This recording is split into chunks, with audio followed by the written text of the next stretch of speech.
Hello दोस्तों, welcome to मेटाफाई channel. तो भाई जो लो विजन और ब्लाइंड कैंडिडेट्स है, आपकी कुछ जनरल इंस्ट्रक्शंस है। जो स्टेनोग्राफ का पेपर आपने देना है, स्टेनोग्राफर का स्किल टेस्ट हमारा होने वाला है ना, शॉर्ट हैंड और टाइपिंग वाला। तो कुछ इंस्ट्रक्शंस है जो एक बार जल्दी से मैं रीड आउट कर देता हूँ, जो बहुत ज़्यादा इंपॉर्टेंट है। आपको ध्यान रखना है कि भाई आपका ई एडमिट कार्ड पे एक प्रॉपर डेट मिलेगी आपको, ठीक है। और आपको रिपोर्ट करना है रिपोर्टिंग टाइम पे, जो कि 9 से 9:30 का टाइम है, मैंने बताया था आपको लास्ट वीडियो में। उसके बाद कोई भी एंट्री अलाउड नहीं होगी अंडर एनी सर्कमस्टेंस। क्लियर है? और ऑब्वियसली जब तक आपका एग्जाम खत्म नहीं हो जाता तब तक आप पेपर को छोड़ के नहीं जा सकते। आपको पेपर खत्म होने के बाद ही एग्जाम सेंटर से निकलना है, ठीक है। अपना ओरिजिनल वैलिड डॉक्यूमेंट आईडी लेके जाना। ध्यान रखना गवर्नमेंट आईडी पे आपकी डेट ऑफ बर्थ मेंशन होनी चाहिए, क्योंकि डेट ऑफ बर्थ आपकी गवर्नमेंट आईडी पे और आपका जो एडमिट कार्ड है उसमें मैच करनी चाहिए। पहली चीज ये। दूसरी चीज जो आपका फेस है, ठीक है, और जो एडमिट कार्ड पे जो फेस है, तो भाई ये दोनों भी मैच करने चाहिए। ये दोनों चीज सबसे ज्यादा चेक होती है, ठीक है। अगर नहीं होगी डेट ऑफ बर्थ तो सीधी सी बात है, तो आगे बहुत प्रॉब्लम आ जाएगी। अगर मिसमैच होगा तो भाई आपको पेपर में भी बैठने नहीं दिया जाएगा। देखो साफ साफ लिखा हुआ इन्होंने, अगर डेट ऑफ बर्थ में अगर मिसमैच हुआ तो, ठीक है, या हुई नहीं तो, या आपको ऐसा ऐसा लेके जाना गवर्नमेंट आईडी जिसमें डेट ऑफ बर्थ मेंशन हो, ठीक है। बाकी आप विजिट कर सकते हो, मैंने बताया d.sb.delhi.gov.in पर। तो भाई प्रॉपर आप अपने देख लेना, qualification, age, caste, admit, proper benefit, सब कुछ A to Z क्राइटेरिया देख के ही पेपर देने जाना। किसी बेचारे की सीट मत खाना, ठीक है। वैसे आपको पता है वैकेंसी कितनी कम निकलती है इन पेपर्स में। तो अपना पेंसिल और राइटिंग इंस्ट्रूमेंट या device that is orbiter reader जो आप लेके आते हो, 20, स्टेनोग्राफी मशीन अगर रिक्वायर्ड है तो आप भाई आप खुद लेके आओगे। आपने इंग्लिश या हिंदी में देना है, ठीक है। आपको सेलेक्ट करना पड़ेगा। और जो हिंदी की जो हमारा फॉन्ट है वो है कृति देव मंगली, पता यही होता है, Remington Gail Inscript. And normal English will be, keyboard will be provided. तो कीबोर्ड पे जो इंग्लिश होती है वो तो आपको पता ही है, वो तो हो ही जाएगी, ठीक है। इसके बाद भाई आपका लॉजिंग और बोर्डिंग का जो अरेंजमेंट है वो बोर्ड नहीं करेगा, वो आपने खुद करना है, ठीक है। अपना पर्टिकुलर भर देना, name, roll number, post code, ये सब कुछ भर देना। अपना लेफ्ट हैंड थंब लगा देना, लेफ्ट साइड पे लेफ्ट हैंड थंब लगाना है और सिग्नेचर करना है स्पेस जो आपका एडमिट कार्ड पे गिवन होगा। एडमिट कार्ड को संभाल के रखना। एडमिट कार्ड आपका लाइफ सेवर है, क्योंकि आगे जाके अगर फ्यूचर में एडमिट कार्ड के थ्रू ही आपकी ज्वाइनिंग होगी, इसको खो दोगे तो बहुत दिक्कत आ जाएगी, ठीक है। मैं भी बता रहा हूँ आपको, एडमिट कार्ड मत खो देना अपना, ठीक है। तो बाकी वैकेंसी हमारा नोटिस नंबर है 5/2024। दो कैंडिडेट जो शॉर्टलिस्ट हुए हैं उनको क्या मिलेगा इन हिंदी या इंग्लिश में, तो पोस्ट कोड 34/24 है। तो भाई जो आपको एक डिक्टेशन 5 मिनट के लिए as per required speed, speed में बताया था आपको स्पीड क्या होगी। इंग्लिश की जो स्पीड है वो है आपकी 80 वर्ड पर मिनट डिक्टेशन स्पीड।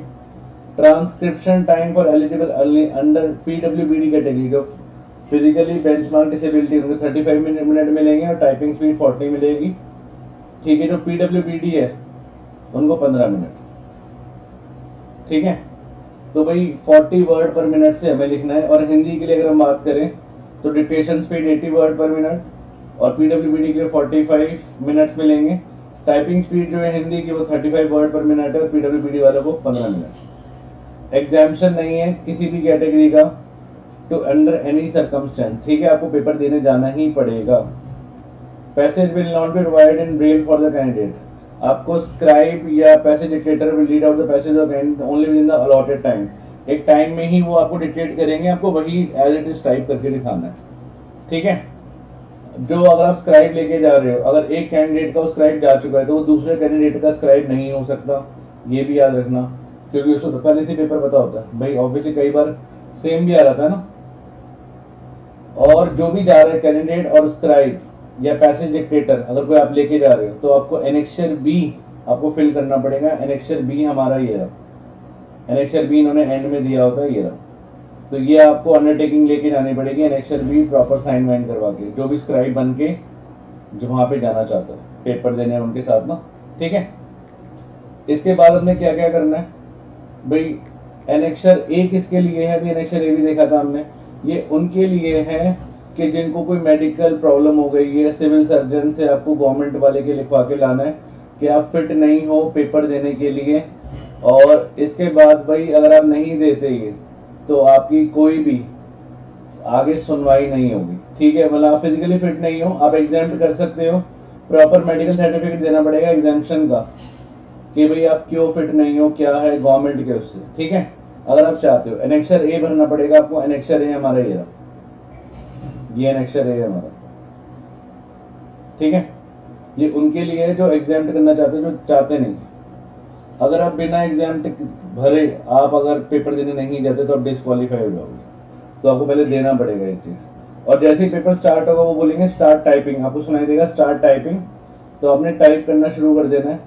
और जैसे ही वो बोलेंगे स्टॉप टाइपिंग, तो आपने भाई उसके बाद एंड कर देना है, क्योंकि उसके बाद आपसे आपको एक वर्ड भी टाइप नहीं करना, ठीक है। आप एक बार चेक कर लेना अपने जो कंप्यूटर जो भी चल रहा है वो सही से भाई टाइप कर पा रहा है नहीं कर पा रहा है, एक बार पूछ लेना, ठीक है। एग्जामिनेशन हॉल आपको पता है भेजा नहीं जाएगा उसके बाद, ठीक है। अगर कोई भी रिक्वेस्ट आप चाहते हो, कंप्यूटर आपको लग रहा है ना कि कीबोर्ड काम नहीं कर रहा, कीबोर्ड या पीसी कुछ भी दिक्कत आ रही है, तो भाई आप स्टार्ट टाइपिंग बोलने से पहले ही उनको बताना पड़ेगा कि भाई यहाँ पे दिक्कत आ रही है, ये टाइप नहीं कर रहा, ठीक है। अगर एक बार बोल दिया स्टॉप टाइपिंग, तो उसके बाद आपको भाई टच करना भी अलाउड नहीं होगा कीपैड को, ठीक है, क्योंकि उसके बीच में ही आपने करना है। अगर आपका कोई भी लॉस होता है इलीगल एक्ट से, तो भाई क्या होगा वो आपकी जिम्मेदारी है, उनकी उसमें उनकी कोई टेंशन नहीं है, ठीक है। इसके बाद हम और चीजें कुछ देखते हैं कि कोई भी कंप्लेंट मैंने बताई दी आपको, आपको स्टार्ट टाइपिंग बोलने से पहले ही बताना है उनको, ठीक है। अगर आपको कोई डेटा का लॉस होता है तो वो भाई इलीगल एक्ट की वजह से, तो वो आपकी वो है कि आपने कोई ऐसी चीज दबा दी, प्रेस कर दी है, फिर है ना, समझते हो ना, क्योंकि पीसी है वो कंप्यूटर है, तो आपके अकॉर्डिंग तो काम करेगा नहीं। तो आपने सिर्फ स्टार्ट टाइपिंग और स्टॉप टाइपिंग के अकॉर्डिंग ही काम करना है, ठीक है। इसके बाद आपका ई एडमिट कार्ड में जो अपीयरेंस है मैंने बताई दिया आपको, भाई वो थोड़ा बहुत आपसे सिमिलर होनी चाहिए। अगर बोर्ड चाहे तो कुछ इस पार्ट को कैंसिल भी कर सकता है, पूरे एंटायर प्रोसेस को कैंसिल कर सकता है, और आपको अनफेयर मीन्स में भी डाल सकता है अगर आप चीटिंग करते पकड़े गए, ठीक है। एक बार जो आपको डेट मिल गई, टाइम मिल गया, सेंटर मिल गया, वही फाइनल है। इसके बाद कोई भी चेंज एक्सेप्ट नहीं होगा, ध्यान रखना इस चीज का, कोई भी चेंज एक्सेप्ट नहीं होगा इसके बाद, ठीक है। जो स्पीड और एक्यूरेसी है गिवन टाइम, भाई आपको टाइम के अंदर ही लिखना पड़ेगा, जो आपको टाइम ड्यूरेशन मैंने बताया अभी आपको, ठीक है। आपको कोई बुक लेके नहीं जानी, कोई नोट लेके नहीं जाने, लूज शीट लेके नहीं जानी, ऑब्वियसली स्मार्ट वॉच भी अलाउड नहीं है, ब्लूटूथ डिवाइस, इलेक्ट्रॉनिक डिवाइस कुछ भी अलाउड नहीं है, कोई भी अरेंजमेंट नहीं है भाई आपका फोन मोबाइल रखने का, ये भी ध्यान रखना। मतलब बाई गॉड DRRR इतनी सारी फैसिलिटी देती है, मतलब मजा आ जाता है। इतनी फैसिलिटी कौन नहीं देता होगा कि फोन भी तुम फेंको, बंदा कहीं दूर से आ रहा है, बहुत दूर तुम सेंटर डालते हो, तो फोन बिना बिना फोन के पहली बात तो बंदा पहुंचेगा कैसे, और अगर बंदा पहुंच भी गया तो फोन रखेगा कहाँ पे, है ना। तो ये फैसिलिटी सिर्फ DRRR भी दे सकता है, जो कि इतना अच्छा बोर्ड है हमारा, मतलब मजा आ गया भाई, सही में तारीफ, काबिल तारीफ है ये। नहीं, एक ये नहीं कि अलग से एक जगह बना दें हम, एक दो गार्ड खड़े कर दें, गवर्नमेंट का पैसा है तो गवर्नमेंट कुछ छोटा मोटा पैसा लगा सकती है, दो तीन दिन पेपर होना होता है, इनका तो एक ही दिन होना है पेपर, सोचो। एनीवेज बाकी आपको ईमेल और SMS तो आ ही गया होगा, एडिशन फैसिलिटी है ये भाई को। एडिशन फैसिलिटी ऐसे बोल रहे हैं कि जैसे पता नहीं क्या बहुत बड़ी चीज हमें दे रही हो, नहीं तो भाई को बताते भी नहीं है ये, वो तो आजकल यूट्यूब का जमाना है, और यहाँ पे मैथो 5 पे आप बिल्कुल सही जगह आए हो, आपको सारी डिटेल ये बताए ना बताए, मैं तुम्हारा भाई बताएगा तुम्हें, ठीक है। वो कह रहा है अच्छे से ना पैरा 10 और पैरा 11 को पढ़ लेना एक बार जाने से पहले। वैकेंसी का जो नोटिस एडवर्टीजमेंट है 5/2024 जो 5 मार्च 2024 को निकली थी, कि action against candidate found guilty of misconduct and board decision final respective, ठीक है। इसके बाद वो कह रहे हैं DRRR की वेबसाइट आप डेली जाके विजिट करते रहो, डेली जाते रहो, कहीं जाओ ना जाओ उसकी वेबसाइट पे जरूर जाओ, ठीक है। क्योंकि भाई एक बार अगर डेट निकल गई तो निकल गई, ये ऐसा भी कर सकते हैं कि कल कोई और नोटिफिकेशन निकाल दे, कल कोई नई डेट निकाल दे, वो उनके मूड पे डिपेंड करता है, क्योंकि पूरा मूड है पूरा ना, इनका मूड होगा तो सब कुछ कर देंगे, नहीं होगा तो कुछ नहीं करेंगे, ठीक है। एनीवेज तो ये इंस्ट्रक्शंस थी हमारी, हम नेक्स्ट वीडियो में मिलते हैं, इनको ध्यान रखना, and all the best for your exam. Okay, tata, bye bye.